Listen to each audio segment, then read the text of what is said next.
Al acercarnos a la Pascua, necesitamos examinarnos para ver si somos dignos de la promesa de Dios de vida eterna. Aquí te explicamos cómo. El seguro de vida es un gran negocio. Millones de personas gastan miles de millones de dólares al año para asegurarse. Pero para calificar para muchas, incluso la mayoría, de las pólizas, una persona debe someterse a un examen físico completo y aprobarlo antes de que se emita el seguro. Aunque las compañías de seguros cuentan con inmensos recursos financieros, no están dispuestas a repartir enormes sumas de dinero sin que se cumplan ciertas condiciones. Los verdaderos cristianos tienen un tipo diferente de seguro de vida. En lugar de pagar en dinero, se paga con vida eterna.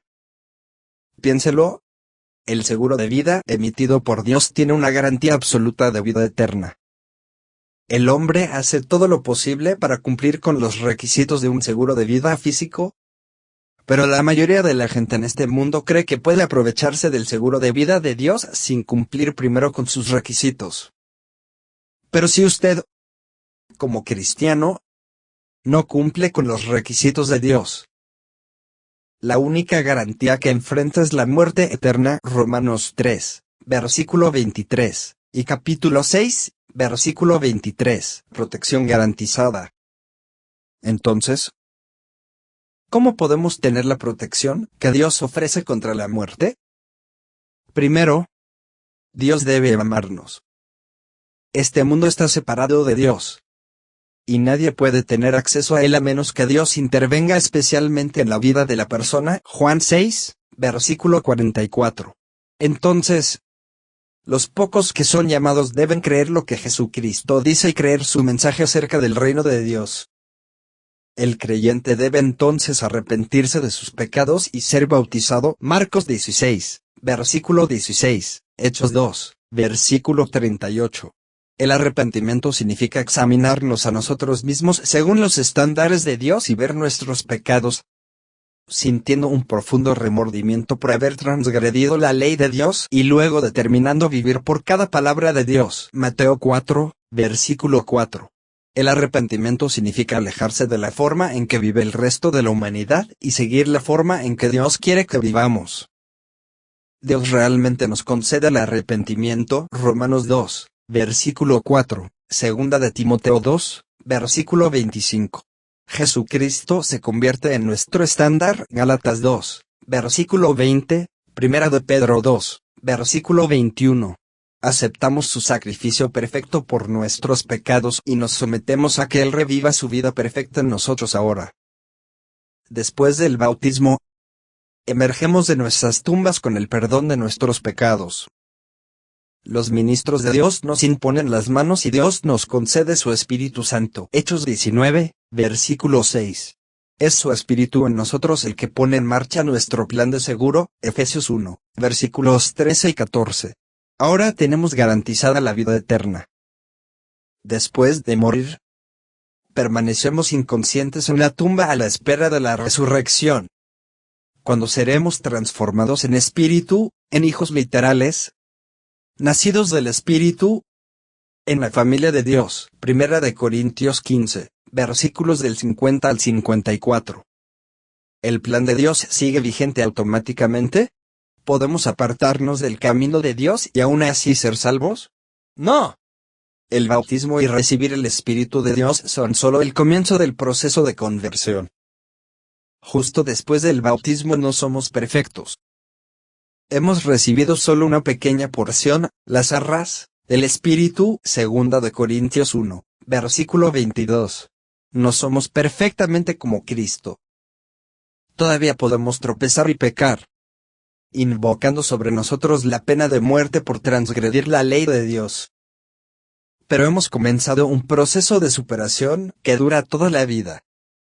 Debemos arrepentirnos continuamente de nuestros pecados, morir cada día, como lo expresó Pablo, Primera de Corintios 15, versículo 31, y pedirle a Dios que nos perdone. A medida que vencemos cada vez más nuestra naturaleza carnal, Dios nos da más de su Espíritu, lo que nos permite pensar y actuar más como Él. Finalmente debemos crecer hasta ser un varón perfecto, a la medida de la estatura de la plenitud de Cristo. Efesios 4, versículo 13. Entonces estamos listos para nacer en la familia de Dios en la segunda venida de Jesucristo.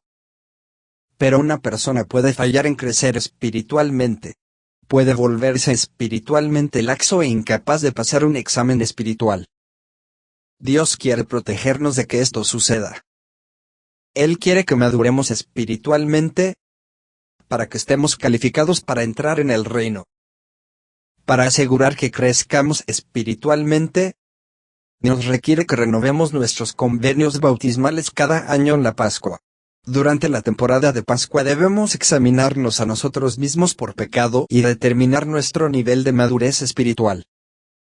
Debemos volver a dedicarnos a ser como Cristo. Se nos dice que glorifiquemos a Dios en nuestros cuerpos, 1 Corintios 6, versículo 20.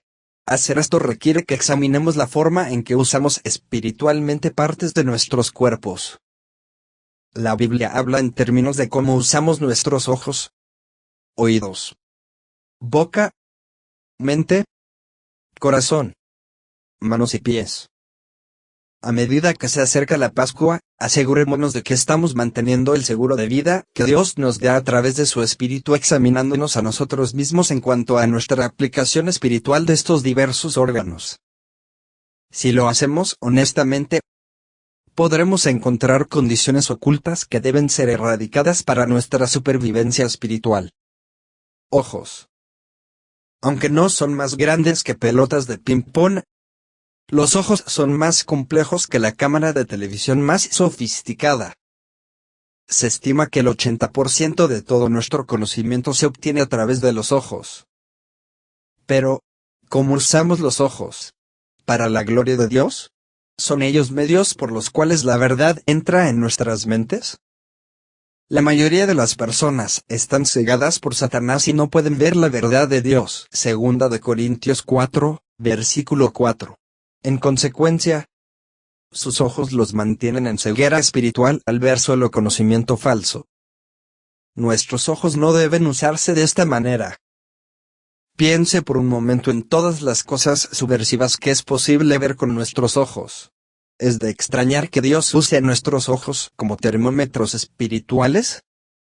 Por ejemplo, los ojos pueden ser mecanismos por los cuales se despierta la lujuria. 1 Juan 2, versículo 16.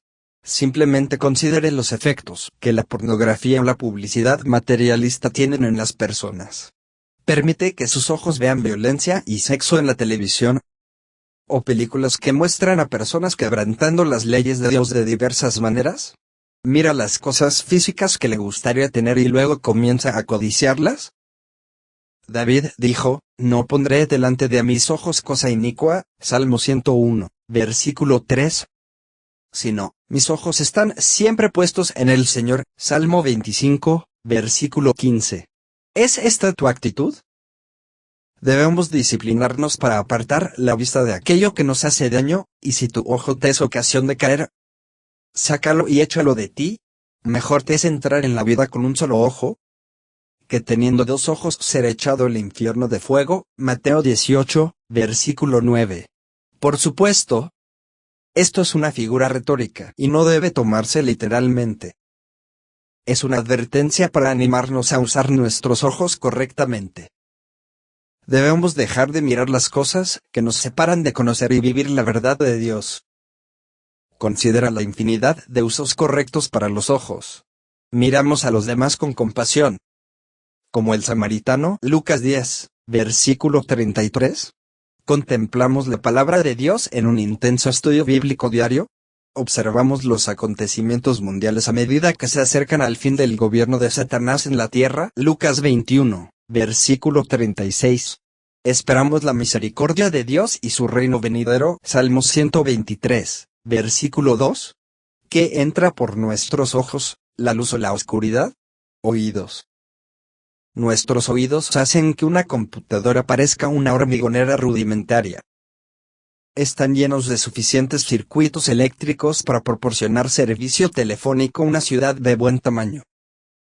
A través de los oídos recibimos comunicación verbal.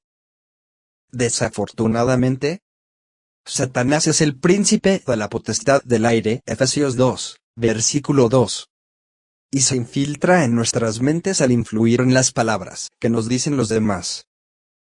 Estas palabras incorrectas e ilícitas son más letales que una serpiente venenosa. A menudo están diseñadas para destruir la reputación de alguien o inculcar un conocimiento erróneo. Por esa razón, debemos evaluar cuidadosamente todo lo que oímos. Lucas 8, versículo 18. El hecho de que se diga algo no significa que sea verdad. Con demasiada frecuencia, las personas con motivos equivocados alteran la verdad y causan daños irreparables. Proverbios 26, versículos 24 y 25. Una vez que sabemos que una persona está tratando de desviarnos o destruir la reputación de alguien, simplemente tenemos que dejar de escucharlo. Salmos 26, versículo 4, Proverbios 19, versículo 27. Dile a esas personas que preferirías no participar en tales conversaciones.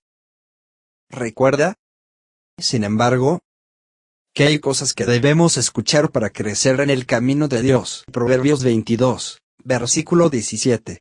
Debemos abrir nuestros oídos a la corrección de Dios. Proverbios 3, versículos 11 y 12. Recuerda mantener la humildad al escuchar a los demás. Puede que no siempre sean elocuentes, pero necesitan ser escuchados. Con demasiada frecuencia, la sabiduría de un hombre no es escuchada porque es pobre. Eclesiastés 9, versículo 16. ¿Escuchas atentamente los sermones? ¿Los aplicas personalmente? ¿Eres objetivo o demasiado emocional? Presta atención a la calidad del material que permites que pase por tus oídos. Boca, a través de nuestras bocas somos nutridos y podemos comunicarnos con otros, tanto en actividades importantes como placenteras. Pero a través de la influencia de Satanás, el hombre le da un mal uso a su boca. Desde un punto de vista físico, las dietas de muchas personas en las naciones más ricas del mundo hacen que estén sobrealimentadas y desnutridas. Es cierto que el reino de Dios es mucho más que comida y bebida. Romanos 14, versículo 17. Pero aún así estamos obligados a cuidar los cuerpos que Dios nos ha dado. Primera de Corintios 6, versículos 19 y 20. Más allá de la responsabilidad de observar hábitos alimenticios apropiados está la responsabilidad de usar la lengua correctamente. La lengua es una de las partes del cuerpo más difíciles de mantener bajo control. Santiago 3, versículos del 5 al 8. Muchos de los proverbios nos amonestan a cuidar nuestros usos de la lengua, especialmente en el área del chisme. Provincia 17, 9. Somos culpables de difundir rumores. ¿Y qué decir de la calumnia? Las promesas incumplidas. Las mentiras y la difamación de las dignidades. Salmos 15, versículos del 1 al 4. Proverbios 6, versículos del 16 al 19. Y segunda de Pedro 2, versículos del 2 al 11. Incluso hablar demasiado puede meternos en problemas. Proverbios 10 y 19. Mateo 12, versículos 36 y 37. Con la ayuda del Espíritu de Dios, debemos aprender a usar la lengua como instrumento para informar, animar y, en algunos casos, corregir a otros. Hay un momento y una manera adecuados de hablar. Eclesiastés 3, versículo 7. La palabra dicha a su tiempo es como manzanas de oro con figuras de plata. Proverbios 25, versículo 11. Mente. La mente es el mecanismo más maravilloso y poderoso del cuerpo. Es la fuente de pensamiento. Y el pensamiento es lo que determina nuestras acciones. Tanto el pensamiento como la acción deben ser moldeados a la voluntad de Dios. Esto no es fácil ya que la mente natural, influenciada por Satanás, está llena de enemistad contra Dios y se opone a su ley. Romanos 8, versículo 7. Sin embargo, la mente carnal puede ser puesta bajo control si tan solo ejercitamos el Espíritu de Dios con el que fuimos engendrados en el bautismo. Gálatas 5, versículo 16. Podemos tener la misma mente de Cristo, Filipenses 2, versículo 5. Necesitamos aplicar las leyes de Dios en nuestras vidas. No tiene por qué parecer tan imposible vencer nuestra naturaleza carnal si oramos, ayunamos, meditamos y estudiamos la palabra de Dios con regularidad. Sin ejercitar el Espíritu de Dios, nos debilitamos y nos volvemos incapaces de disciplinarnos adecuadamente. Durante la temporada de Pascua debemos examinarnos a nosotros mismos para ver cuán abundantemente producimos los frutos del Espíritu, en oposición a las obras de la carne. Gálatas 5, versículos del 19 al 23. Todos nuestros pensamientos necesitan ser llevados al cautiverio de Cristo. 2 de Corintios 10, versículos 4 y 5. Corazón. El corazón es el músculo más fuerte del cuerpo. Sin su actividad, la vida cesaría. ¿Qué representa el corazón en la Biblia? Es la fuente de nuestras actitudes.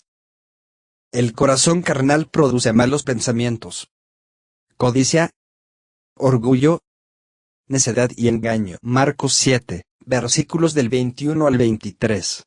Por lo tanto, es necesario experimentar un cambio de corazón. Jeremías 4, versículo 4. Esto se logra a través del arrepentimiento y el bautismo.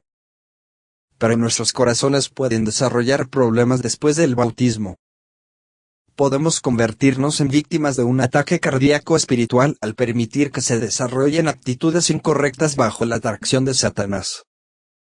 Debemos estar seguros de amar a Dios con todo nuestro corazón. Marcos 12, versículo 30. ¿Lo ponemos primero en nuestras vidas? ¿Somos sensibles y receptivos a su voluntad?